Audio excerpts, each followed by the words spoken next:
Hey everyone, welcome to my channel. My name is Maddie and today's video is going to be my 10 before the end.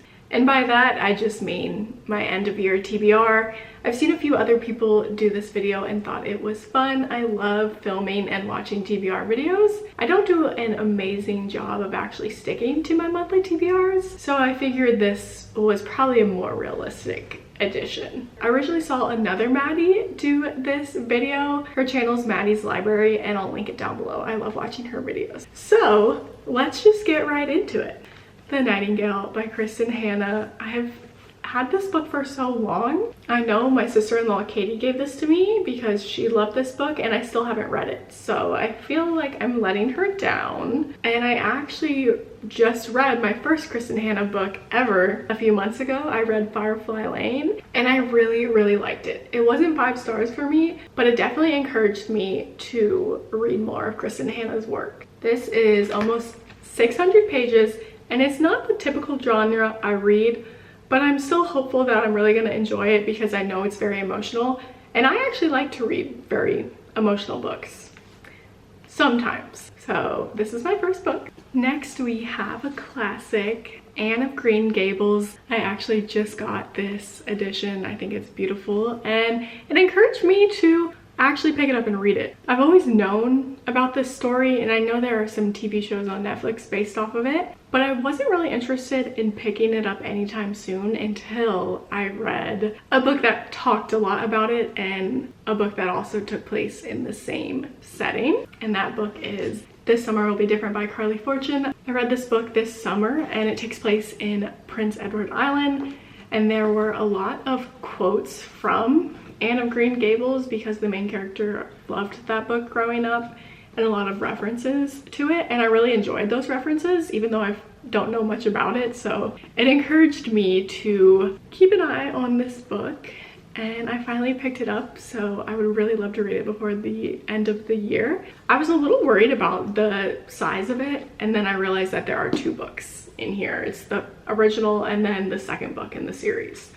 So as long as I can at least read the first one, I'll be pretty proud of myself. And if I love it, then I have the second one right here too. Next, we have a romance. This is Forget Me Not by Julie Soto. Julie Soto just came out with her second book and everybody has been raving about that one, but I want to read her debut novel first. And this is a second chance romance, which I actually really like. So I can't wait to read this one. The next book I want to read, or should I say reread, before the end of the year is The Fault in Our Stars by John Green. This was one of my favorites growing up. It still is. I think if I read it now and if I don't like it as much, I think I would still give it 5 stars just because I remember where I was when I read this book for the first time. I remember being in my lime green room in high school. I remember going to the midnight premiere of the movie with all of my besties and sobbing my eyes out. And I just love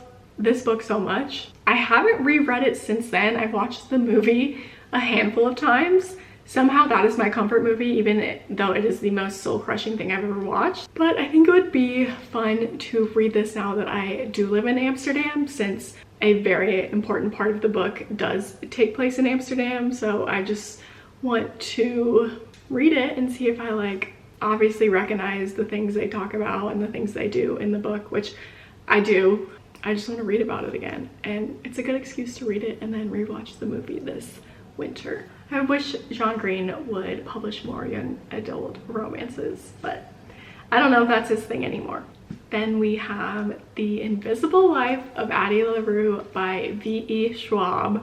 This book did numbers on BookTok. It's still circulating around. People are reading this for the first time now and still raving about it on the internet, and I want to read it. I've heard a lot of mixed reviews about it, but you know what? It's just time for me to read it and form my own opinions. This is another sad book and I'm ready to give it a go. Do I even need to explain what this book is about? Probably not. So I'm not going to. Then we have the perfect fall time book, You Again by Kate Goldbeck. I don't actually know if this book is very fall themed or if the cover is just perfect, but I am very excited to read it. If one more plane flies over while I'm trying to film this,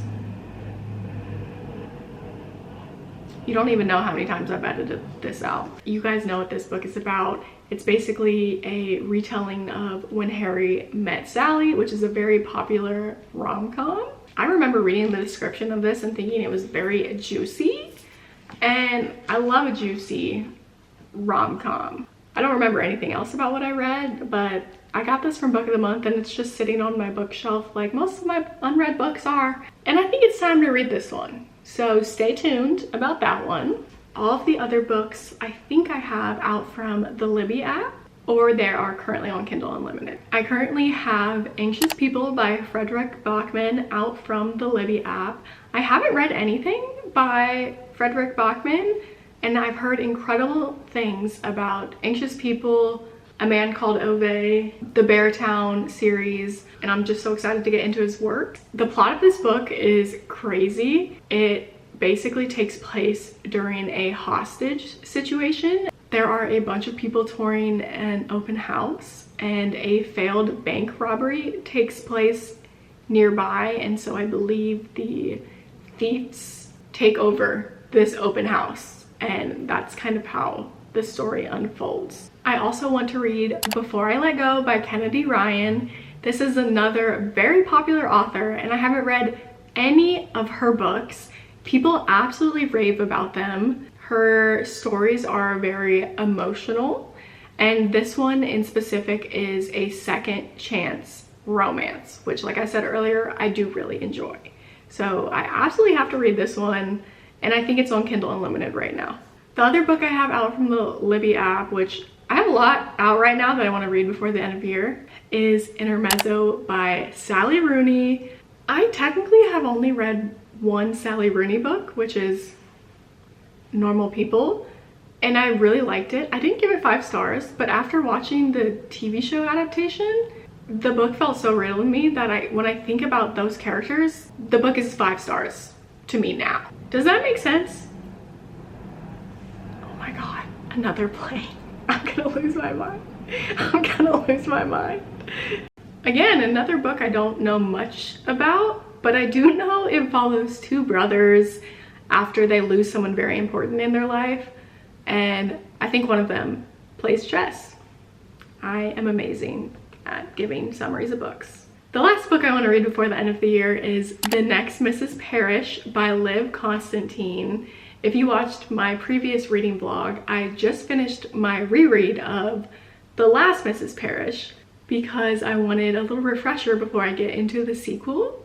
The Last Mrs. Parrish was one of the first thrillers I read when I got back into reading, and I remember it blowing my mind. I gave it 5 stars then, and after listening to the audiobook for my reread, I was still so invested in the story. I think it's still 5 stars to me, and I'm really excited to read the sequel. It's another book I have on hold at the library, so hopefully my hold is ready before the end of the year. And I definitely recommend that book if you want to get into thrillers. It's very similar to The Housemaid by Frida McFadden, but I low-key think I like The Last Mrs. Parrish more. Okay, that's it. Those are the 10 books I want to read before the end of the year. I've absolutely crushed my reading goal this year. I've read, I think, 83 books. My goal was 80. I am an introvert. I don't like leaving my house, so that's why I've read so many books. And I really hope I can get to some of these because there are a lot of 5-star potential reads in this stack. Thank you guys so much for watching. If you enjoyed this video, don't forget to like it. And if you're new here, subscribe down below because I love posting bookish videos, reading vlogs, weekend in my life vlogs, living in Amsterdam, anything. I love yapping, so subscribe. Hope you guys enjoyed and see you in my next video.